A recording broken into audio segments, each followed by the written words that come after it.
It's gone past 4, and this is Hard Facts right here on 92.3 Nigeria Info. My name is Constance Mega. Okay, so yeah, we'll be talking about the not necessarily the International Day of Peace, but hey, the conversation for this hour is in line with the International Day of Peace. It was actually last week, Thursday, that the world celebrated that day, International Day of Peace. And in line with the theme for this year, which was actions for peace, our ambition for the global goals. Let's look at how the different government policies are actions that could bring about peace in the country, or maybe terminate the existing peace. You know, usually when we're talking about government and we're talking about developments, right? People usually would look at one aspect of governance. They're looking at the personalities who are there as leaders, and those other things that come with the office they occupy, the negative aspect mostly, corruption. So that's usually what people talk about. But then beyond that, all right, of course, that is an aspect that could either foster peace or terminate the peace that is already existing. If the people in government are not being transparent with their method of governance, if there is corruption, whether low level, high level, middle level corruption. I heard high level corruption last week. I was listening to a radio station and some people said that. Anyway, so yeah.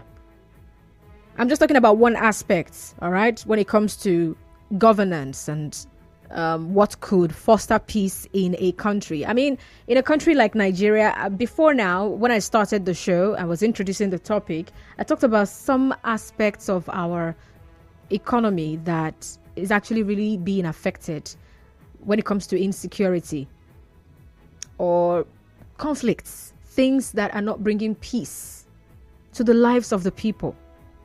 Yes, this morning it was in the news. It was even one of the big stories I took. The students who were kidnapped, some of them have been whether released or rescued, whichever way, they're back home. Some of them, though. So the issue of kidnapping is an aspect that if we really look at what could be causing kidnapping, because if you're going to talk about things that foster peace, you must definitely also look at the root causes of some of the conflicts that we see. So talking about kidnapping, just one aspect, kidnapping. If you look at it, you could find things like poverty. Yeah. And so you now start talking about economic development, you know, those kind of policies that perhaps should rather promote economic growth. We're talking job creation, poverty reduction. Sometimes in Nigeria, when we hear poverty, the next thing is alleviation. Poverty alleviation, you know, those kind of stuff. Those kind of things that could get people engaged legally, young people especially.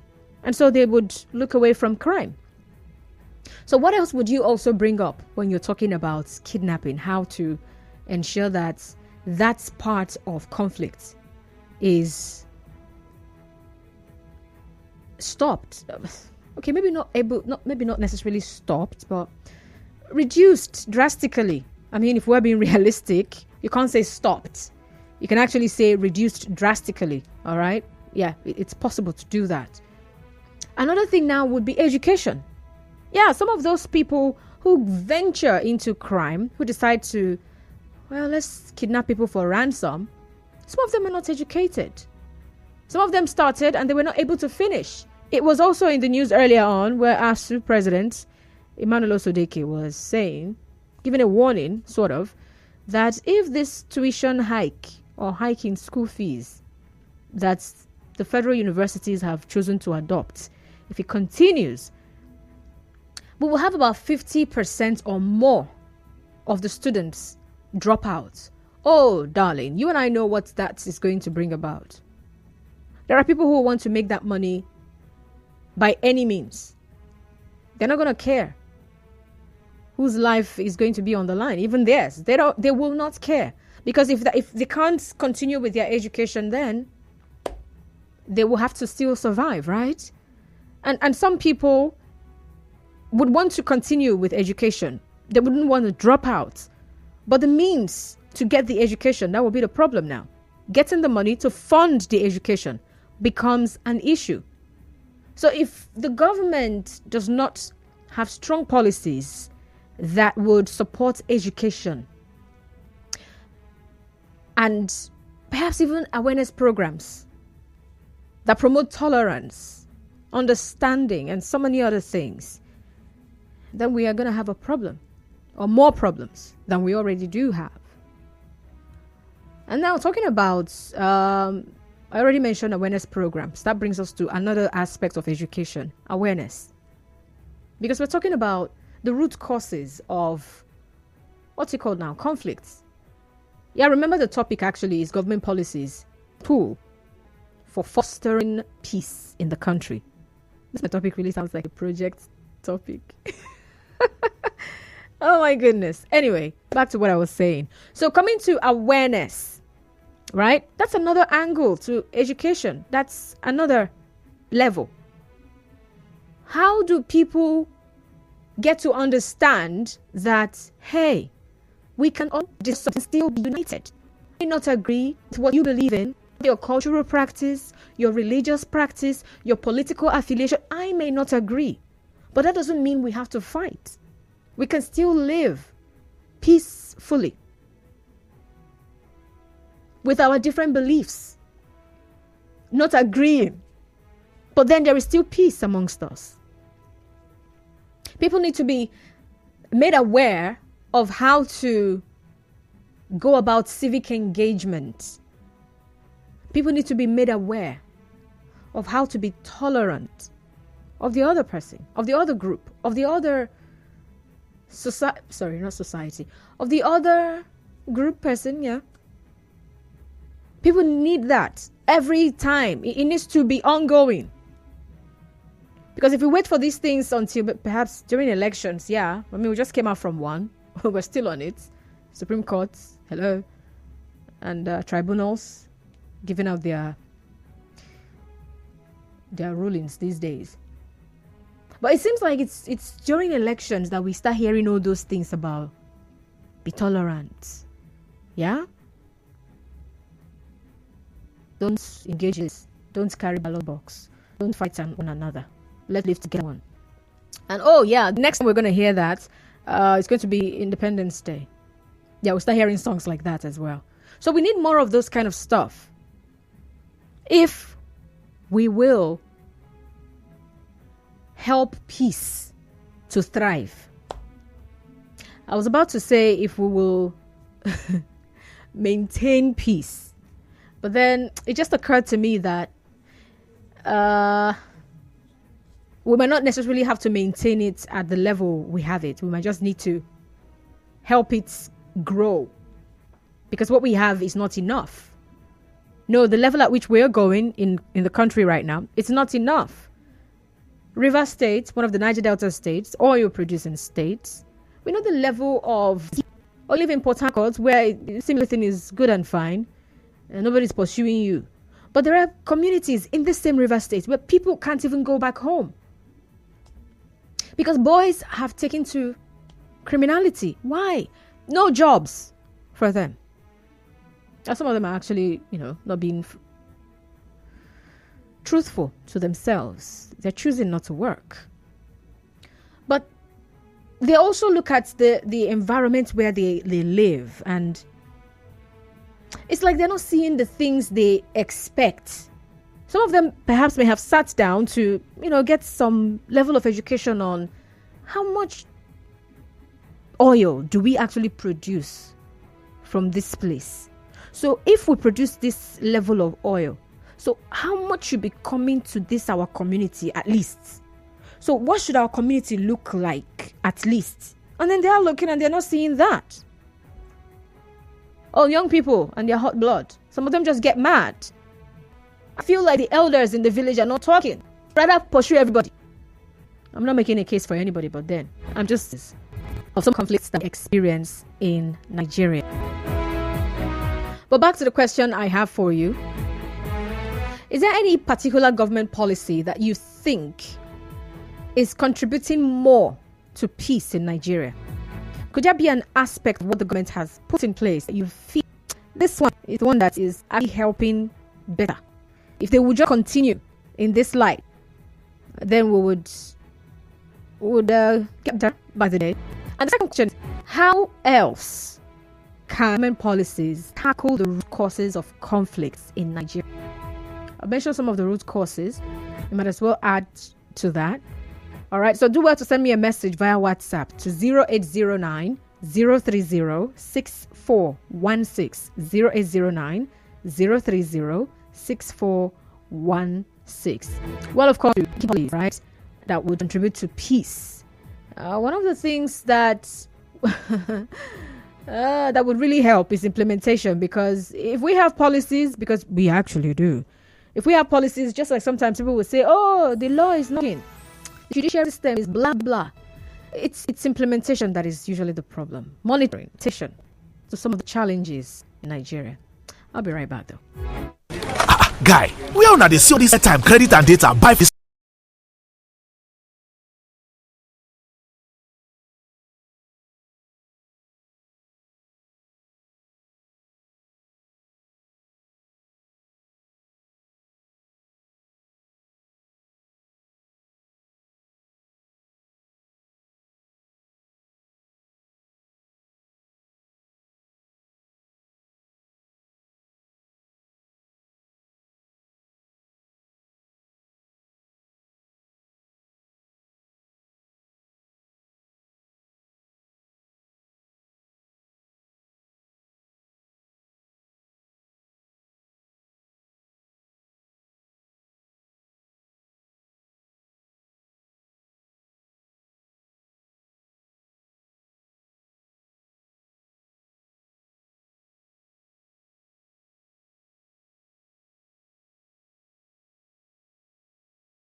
Right? Sometimes we hear policy.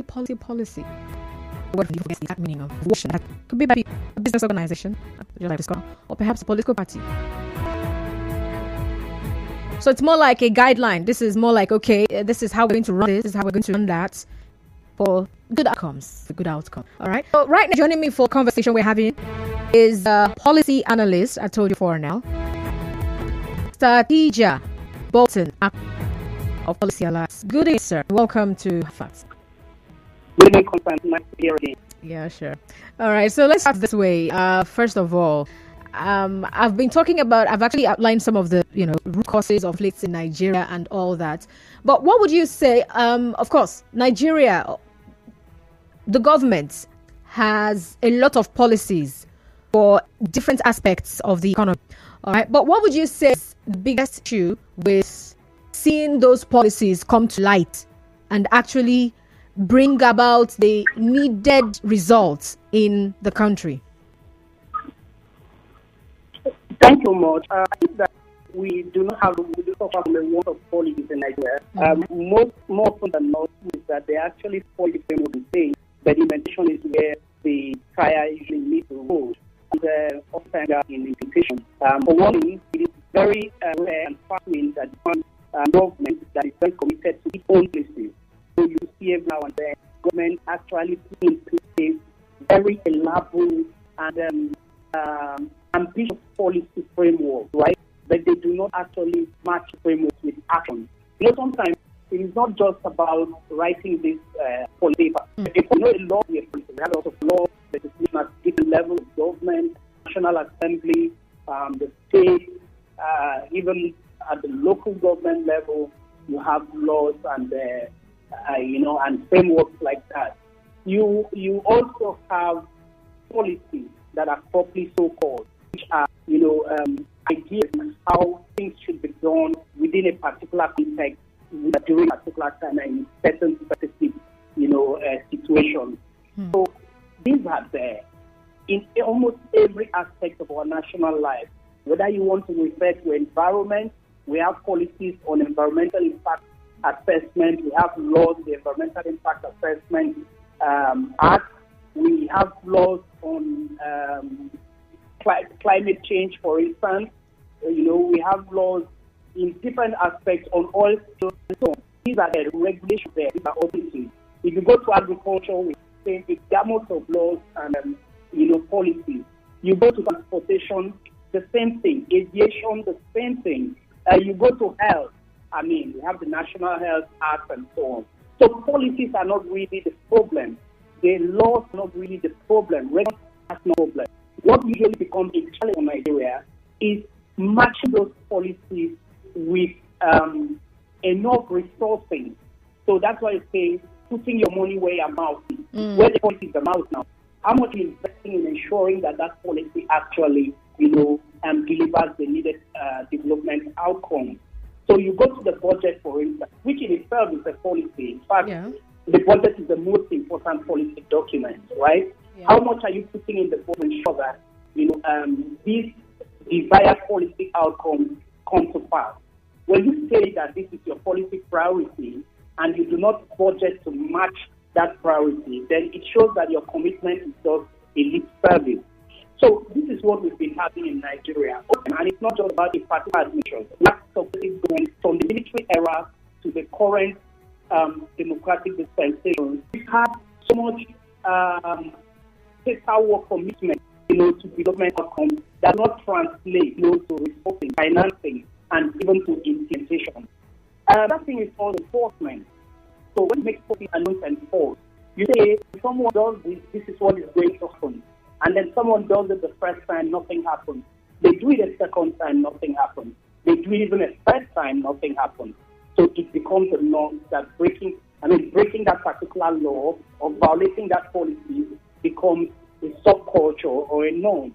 And we have seen in so many policy domains in Nigeria, we have seen things going on as if there were no policies or no laws or no regulations. That's because enforcement is very weak.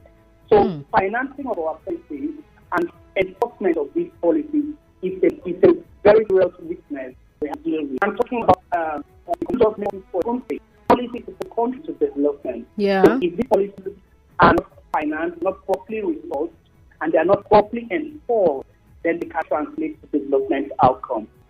So, as you mentioned, the fact it's not just making policies, but the policies that bring about the needed change, right?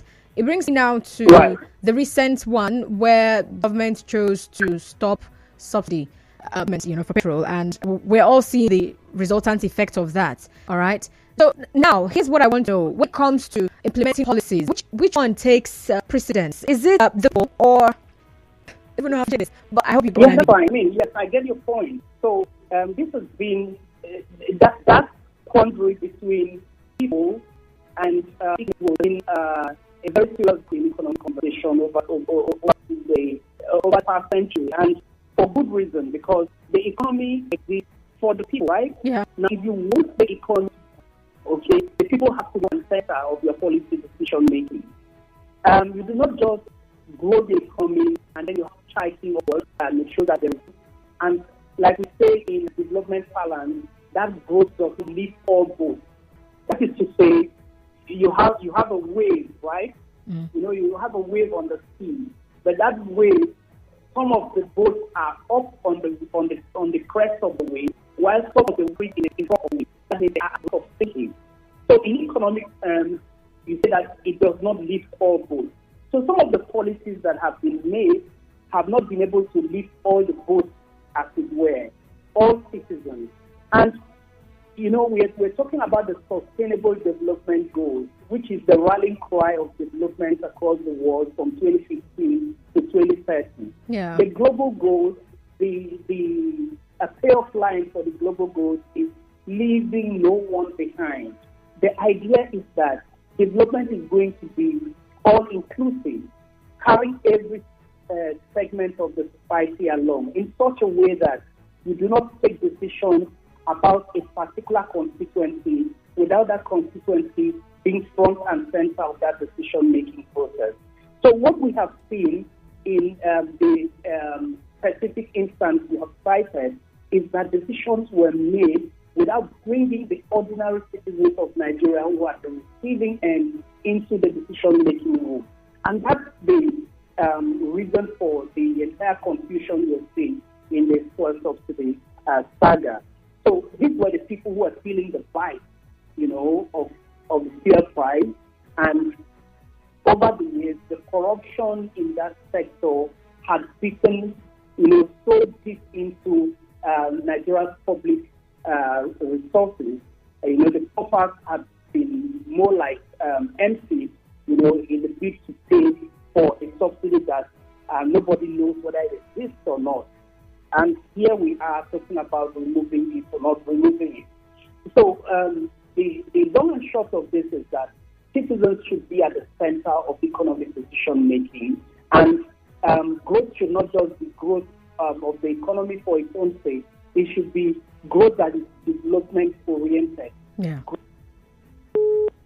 Oh my goodness, that happened. All right, I'm going to have to connect with Mr. Tijani. But then let's hear from you, all right? But, with the focus now on the Niger Delta, I mean that's where we are, right? This is River State. So let's come back home. Although our conversation has been centered around the entire country as a whole, but let's bring it home. And that's why I want you to tell me, from the moves that government has made so far, maybe not just this year, perhaps the new government, and the ones they've done in the past, which would you say is a particular policy that is contributing more to peace in Nigeria? Now, somebody might call it and say, nothing. They're not doing anything that is contributing to any peace. Hey, come on. Think about it. There has to be something. All right? In all our doubts, in all our unbelief. Okay, maybe not unbelief, but, So in all of that mindset that nothing is working, there has to be something. Maybe it's something that the government, if you look at government and you're not thinking federal government, whenever you hear the word government, then you could see that, okay, there's actually something that is working. So it could be the government in your local government area. Now you get what I'm saying. So it could be something that your local government is doing. It could be something that your local government has put in place, and that is helping to contribute to peace in your local government area. It could be something the state government has done over time. And you could say of a truth, yeah, even though this particular policy is not all that, but it is contributing so much to the peace that we are experiencing, the level of peace we are experiencing here in this area. All right. So what particular policy would you say is contributing more to peace in our environment today? Don't look so far. It might be the palliatives that is dousing tension. It could be any other thing. But I want to hear from you. And then the second one is, how can government policies tackle the root causes of conflicts in Nigeria? Now, when you hear conflicts, don't just think fighting. No. Criminality, that's part of it.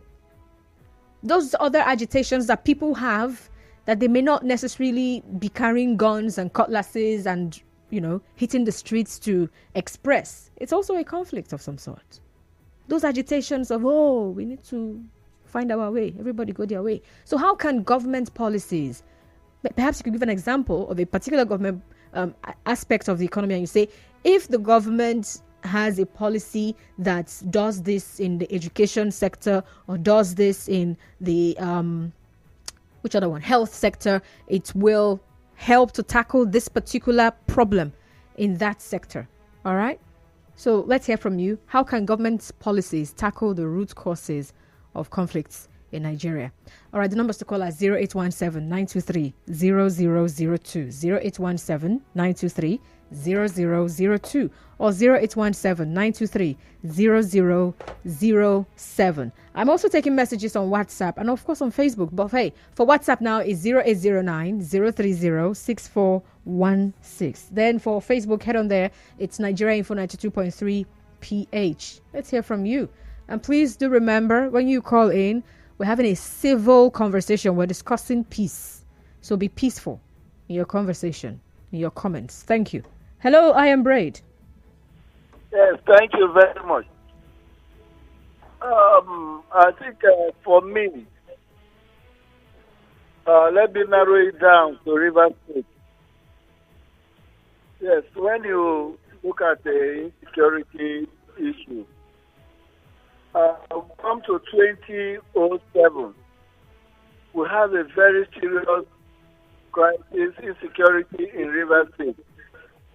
But when the Rotimi Chibike Amici government comes to power, they handle it headlong. They create jobs for the youth. If you look, Rotimi Amici did not carry guns to go and fight. He did not arrest any His Royal Majesty. He tried to create jobs. We create an enabling ground for education. It creates an enabling ground for health. You look at it that drastically the insecurity reduced in every sector. And also, it creates an enabling ground for scholarships. It creates jobs, different areas. Look at our SSBA, River State Road Management Authority, and other aspects, Sendai Farm, Banana Plantation, Bukuma Fish Farm. It all engaged the citizens of the state. And you see, within that period, insecurity, corruption, terrorism reduced. So for me, the government should look at this area and do something meaningful. All right. Oh, apologies. I am Braid. I actually didn't know he was still saying something. Thank you very much for calling, though. I've reconnected with Mr. Tija. Mr. Tija, please hold on. Let's hear from God Wills. He's calling from Waterlines. Hi, Mr. God Wills. Good evening, Constance. Good evening, sir. Okay, I really am enjoying your conversation. Thank you. And there's an aspect of the root cause of this problem that I actually want to highlight on. I know we've had lots of successive governments that have failed the citizens. But unfortunately, the level where we are now, or the stage where we are now, is the stage where citizens are actually also doing more harm to fellow citizens in the process of government giving to any level of sincerity they want to implement any policy. So we talk about, for instance, government says, okay, there's much poverty in the land, we want to reel out palliatives and all that. Of course, they will have to do it at certain levels with involvement of ordinary citizens. But the unfortunate truth is that today, you see that everybody wants to take advantage of everybody. Every policy of government that is rolled out, people at different levels want to sabotage it for their own selfish reasons. So we've gotten to that bad situation where, for instance, I'm from a particular community. I know if this thing comes to my community, it's going to benefit the ordinary people in my community. I will siphon it for my own self and neglect every person who is from my community. And I'll watch them suffer and die. And tomorrow I'll come out and join to say government is not doing enough. So I really feel so bad, because it's really a very pathetic situation where Nigerians have given up on even being our brother's keeper. No matter how well or how bad a government is, we need to look out for each other. Okay. And unfortunately, that's not what is happening. We have bad government at various levels, but the little things they give out, people still siphon it to punish fellow citizens the more. And for me, that's the biggest problem we're having today. And we really need to look at how we can change and look out for each other. Because by and large, it will still come back to affect everybody if this country continues to go the way it's going today. Thank you. All right. Thank you very much for calling God's Will. Mr. Tija. Hello. Hello, Constance. I'm here with you. Okay. So, can I even remember what you were saying before you were cut off like that? Do you remember what we were discussing? I think maybe you rounded up though, but I would like to look at something else. Can you hear me? Right. Yes, I can hear you. Okay, so I just want us to move on. I would like to look at another aspect when it comes to fostering peace, right, in the country. Now, over the years, we've seen, you were saying something about the budgets. That's true. And that's why I'm on this right now.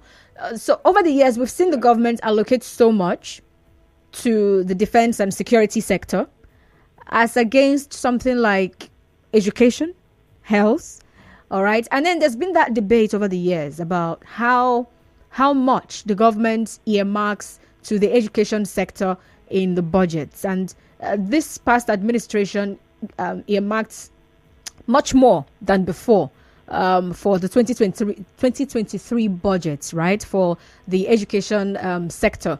I think 1.79 trillion naira. That's what was earmarked for the 2023 budget, even though it's still not up to the, should I say, global standard of, what UNESCO is recommending. But then, when it comes to seeking out, ensuring that there is peace in a country, right? Now, one of the root causes of insecurity is even illiteracy. When people are not educated, they tend to agree to follow the way of criminality. Now, would you say, or I just want to know what you think though, giving more attention to defense and security than education, is it helping out? Is it the best way? So is the defense sector much more important than the education sector? That's what I'm looking at. All right, thank you. So let's even use the 2023 budget as, as an indicator of these priorities, right? Yeah. So we had about 21 trillion for 2023 fiscal year, right? Yeah, 20.5. 20.5 trillion, yeah. So, right now, if you check what has gone into the education sector, right? You had 1.08 trillion was allocated to the education sector. But we had 2.9 trillion, almost 3 trillion, about 3 times that amount went to defense and security. This tells you the kind of priorities that our government has. The conception of security, the conception of peace building is actually a hardware. The idea around peace and security is focused around hardware to the detriment of the software dimensions of peace and security. Peace is not just about, security is not just about using guns, enforcing the peace is not just about ensuring that, we have security vehicles stationed at different street corners. That is part of it, but it is just a very, very small part of it. The bigger side of security has to do with building, human capacity, ensuring that human security is protected. Human security has to do with dimensions such as health, has to do with dimensions such as education, has to do with dimensions such as community empowerment, and so on. Livelihood, that is human security, right? If you do not deal with human security at its very core, then you are creating a physical security risk. That is where issues of, fragility, issues of conflict, and insecurity begins to go out of hand. Most of the time when you hear about militancy, for instance, in the Niger Delta, it is because the human security issue, some of the contract clauses in the relationship between these companies and the communities, or the Nigerian state and the communities on the other hand, have not been kept to. The government has refused to live up to those expectations, and sometimes these people are pushed to the wall and they have no option but to fight or kick back. And that's where you hear that there is, a breakdown of the peace, a breakdown of law and order. So oftentimes, insecurity issues that border on hardware are as a result of the failure of the software dimension of security. And so human security has to be factored, as a prerequisite for ensuring that peace and security is guaranteed in the society. If you look at the Sustainable Development Goals, for instance, there is the SDG 16, right? There is a particular sustainable goal that focuses on promoting peaceful and inclusive societies. That's SDG 16. But if you go to the target of that goal, it breaks it down to help you know that this is not just about the hardware of peace, right? It is more about the software. So it talks about things like ensuring effective, accountable, and inclusive institutions that put citizens at the center, like you asked previously. Yeah, okay, right? hold on, Mr. Ensuring Tija. We have to go on a commercial break, and we'll be back. Stay with us. Nigeria Info.